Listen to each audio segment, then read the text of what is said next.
Hey guys, I'm your host, the Age of 41, and welcome back to Video Game Legends Revamped. One of the most persistent legends in gaming actually doesn't come from one specific game, but from many. The rumors of strange, otherworldly beings watching your progress throughout the game is not uncommon, and these beings, collectively called Slendermen, aren't new to gaming. For those Minecraft players out there, I'm not talking about either the Enderman or Herobrine. I'm talking about shadowy characters who have no bearing on the game's plot whatsoever and only exist to be unnerving. Legend number 1. Now, if you've watched my old Video Game Legends episodes on my other channel, Goop TV, which have been deleted, you know I did an episode about the mysterious figures from Super Mario Galaxy 2. If you haven't, well, sit down. It's a cool story. Super Mario Galaxy 2 is the obvious sequel to Super Mario Galaxy.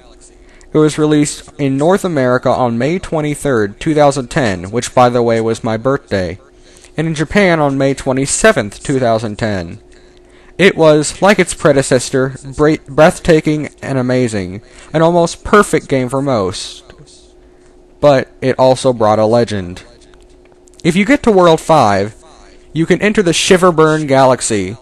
To uncover this legend, you must enter one of two missions: Prince Vicante's Peppery Mood or Octo Army Icy Rainbow Romp. Upon entering the galaxy, immediately go into first-person mode and look up at the cliff in the background towards your left. If you look right, you'll see this. These figures will remain in that spot no matter where you go in the level. They have no bearing on the plot, and none of the characters mention them. The texture, upon hacking into the game's file, one player found the texture for these figures. The texture is Hell Valley Sky Tree. Now you can plainly see that they are not trees. However, they are associated with the sky model Beyond Hell Valley Sky. Many people theorize that a galaxy in the beta version of the game was called Hell Valley Galaxy and that it was scrapped. What Hell Valley means is unknown, but one thing to note is that in Japan, the Melty Molten Galaxy in the first Super Mario Galaxy is known as the Hell Prominence Galaxy. One other thing to note, the sky trees can also be seen at the end of the game in the Grand Master Galaxy in the Polestar Planet section.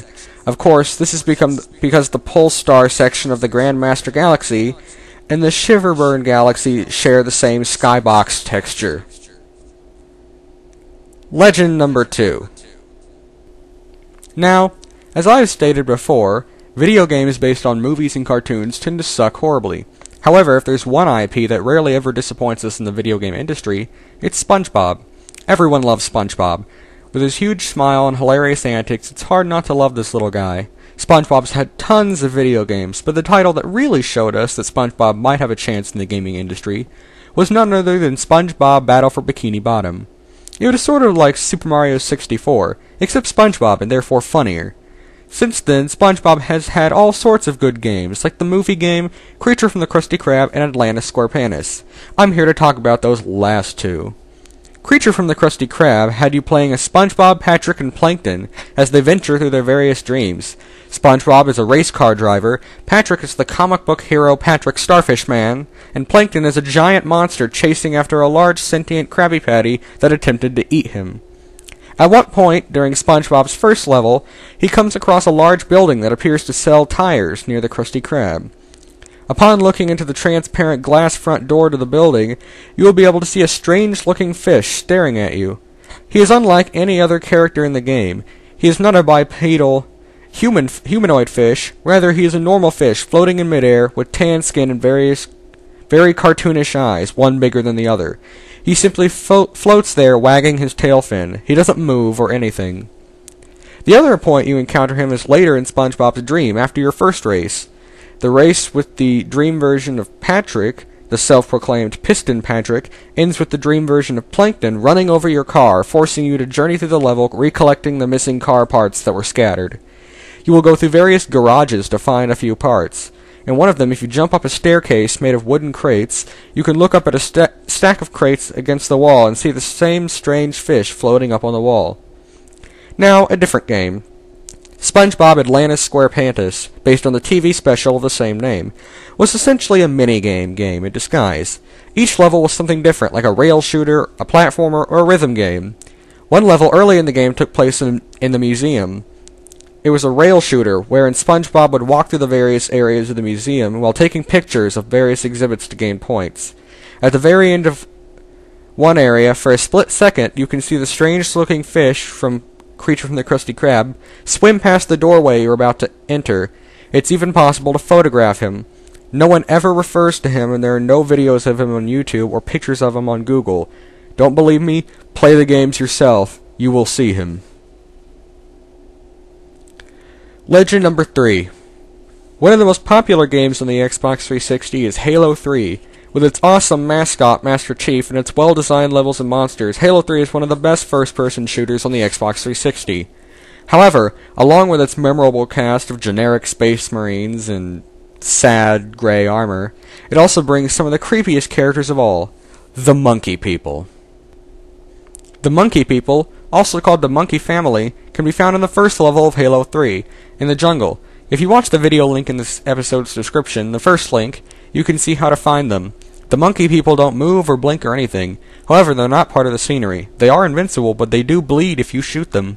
They don't show any other signs of damage. As you can see, they are all the same character model, just resized. And later in the same level, you can find a lone Monkey Man. The second video link in the description shows how to get him. He's outside the game map, and the only way to reach him is to kill yourself and spawn in the right place. He's hiding in some bushes and also bleeds if you shoot him. The Monkey Man also appears in another game. If you can beat Halo 3 ODST, watch the ending credits and wait for the cutscene at the end. During the last few seconds, you can move the camera around. If you turn it all the way to the left, you can see a Monkey Man being guarded by a Space Marine, staring at you. According to some fans, the Monkey Man is supposed to resemble Marcus Leto, the creative art director at Bungie Games. Strange. So who are these shadowy beings watching our progress from the background, and what do they want? Why were they programmed into the game, and what is their purpose? The gaming community may never find out. I'm your host, the Agent 41, signing out. Stay tuned until next Saturday for the next episode of Video Game Legends Revamped. Bye!